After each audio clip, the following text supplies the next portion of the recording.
The noise outside Parliament hit harder than any speech. Traitor, they screamed. A word once were reserved for enemies of the crown. Keir Starmer didn't stop. He didn't look back. In the last 6 months, 52,000 migrants have crossed the Channel. 149,000 elderly Britons, many in their 90s, waited over 12 hours for hospital care. And the veterans who built this country now live on less than £800 a month. That same morning, Prince William was with them. No cameras, no slogans. One man chased power, the other carried duty. The people aren't protesting, they're collecting debt. Across Britain's fading towns, shutters fall like verdicts. The Veterans Pub in Manchester closed when its power bill hit £1,200 a month. The men inside once fought for this flag. Now they fight to keep the lights on. Inside NHS England. 4 million people wait for treatment. 191,000 have waited over a year. Only 61% begin care within the target. The rest wait on stretchers in corridors that smell of bleach and despair. Meanwhile, Downing Street signs another contract, £3 billion this year for migrant hotels.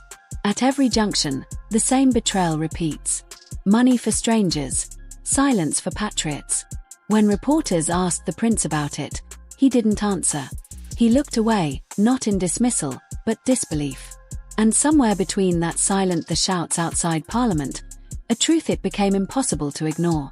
The silence after William's words didn't heal, it tore deeper. Within hours, new figures hit the headlines. The government had cut £3 billion from NHS budgets since spring while spending £3 billion a year on migrant hotels. In veteran care, the crisis was surgical. 27,000 ex-service members still waiting for mental health support. Only 1 in 4 getting treatment on time. Pensioners weren't doing better. Inflation chewed through the state pension's value. And 43% admitted skipping meals or heat last winter. A report from the Office for Veterans Affairs revealed suicides among ex-military personnel up 18% since 2020, but Downing Street didn't mention it once. Britain snapped this week, not with riots, but with recognition. At dawn, Prince William visited a burned-down housing block in Sheffield. He didn't speak to the cameras. He picked up a child's melted toy from the ashes, looked at it for a moment, and walked on. The image spread within hours, quiet, stark, devastating. Meanwhile, in London, Starmer faced another wave of outrage. A leaked audit showing £15 million in consultancy fees for migrant accommodation contracts. Nurses called it blood money. Veterans called it theft. By afternoon, protesters were outside Downing Street again. One man shouted, "We fought your wars. Now fight for us." William's car passed nearby. A single nod to the crowd. No words. That was all it took. The next morning, the Telegraph ran the headline, "The Prince Who Listens." And somewhere in the distance, Britain began to remember what decency once sounded like. By Friday morning, the noise had spread beyond Westminster. It wasn't a protest anymore. It was a reckoning. From Leeds to Portsmouth, from Cardiff to Manchester, the same chant echoed, "Serve your own first." In central London, police counted over 240,000 people. Outside St Thomas's Hospital, nurses and veterans stood shoulder to shoulder, holding a sign that read 800 for those who served 170 a night for migrants. By noon, Westminster Bridge became a moving river of flags and grief. A former Royal Marine, Peter Lawson, told reporters, "We fought your wars. Now we're fighting your bills." Police drones mapped the crowd stretching 3 miles down Whitehall. From the rooftops, Parliament looked surrounded, not by violence, but by conscience. Helicopters cut across the smoke as church bells rang from Lambeth to Southwark. Through the haze, one camera caught it. Prince William's convoy slowing near the square. He didn't wave. He didn't speak. But the moment his car passed, the chant softened, as if the country itself remembered what honour once felt like. By sunset, 60 million had watched the footage online. And for the first time in years, Britain's outrage carried something deeper than anger. It carried recognition. While Starr spoke of balanced priorities, taxpayers watched billions vanish into what the press now calls the government of forgotten Britons. The betrayal wasn't abstract anymore. It was audited, documented, televised.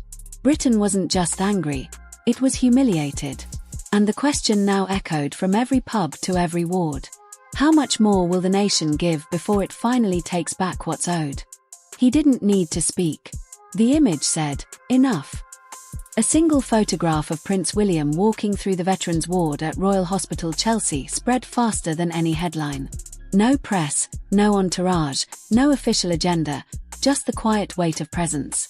A soldier missing his leg from Basa tried to salute. William stopped him, shook his hand instead. The photo froze everything the country had forgotten. Humility, dignity, service. Within hours, it flooded the nation. By evening, commentators called it the picture that restored Britain's conscience. Outside Parliament, candles flickered beneath Union Jacks, and someone projected the image across Big Ben. William's silhouette beside the words, "We remember." He hadn't spoken, but somehow his silence spoke for millions. And for one fragile night, Britain fell quiet again. Not in apathy, but in recognition. By Monday, that image had replaced every campaign poster. The Times called it the week Britain remembered.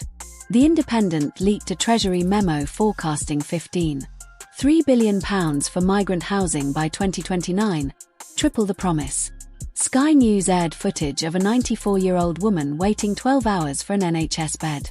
The next frame cut to William standing at Chelsea, not speaking, just standing by the veterans. It broke the country's heart.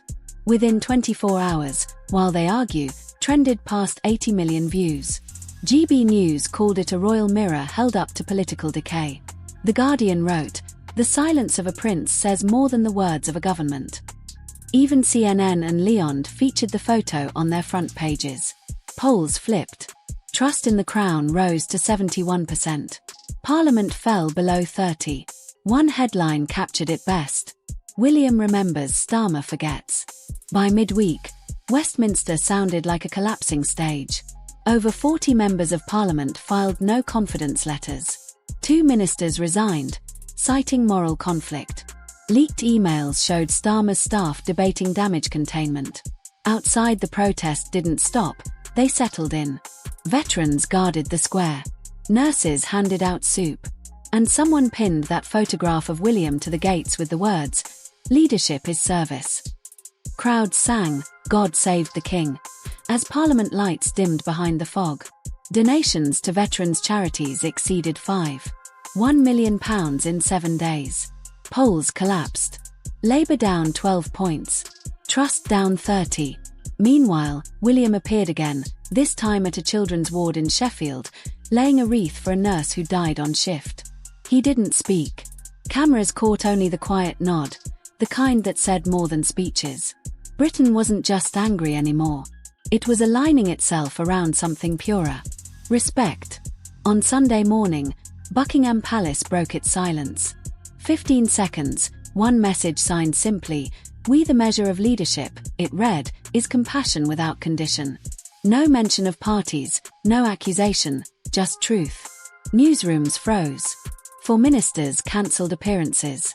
That evening, the BBC replayed William's visit to Chelsea, his hand on the veteran's shoulder fading to the palace crest. Public reaction was seismic. 78% said the prince had shown more moral leadership than the government. Across the nation, murals appeared. William bowing his head beside the word "service is sacred." In Glasgow, one banner hung from a church read, "He didn't campaign," he reminded. Analysts called it the quiet intervention that shook Westminster. Parliament's crisis meetings turned desperate, but for millions, the message had already landed. The future of Britain no longer belonged to slogans or spin.